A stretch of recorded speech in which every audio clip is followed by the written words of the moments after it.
Et puis on reste en Allemagne encore une fois. Décidément. Ouais, mais à une période tout autre. Ça s'appelle le théorème de Carinthie.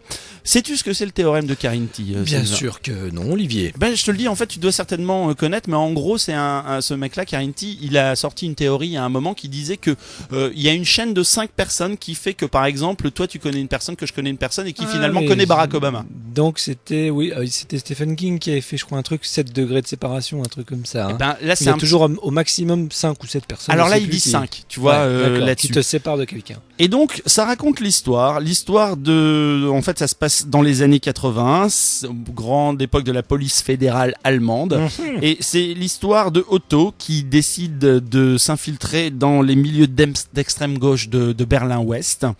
Et pour ça, en fait, il va essayer de rencontrer une personne qui va lui faire rencontrer une autre personne, qui va lui faire rencontrer une autre personne, qui va aller jusqu'à sa cible, qui s'appelle Martin, qui est un terroriste qui est visé par l'Allemagne, la police fédérale allemande. Et donc voilà. Alors c'est une sorte de polar qui se passe à une période assez précise et assez noire de l'Allemagne, juste avant bien sûr la chute du mur.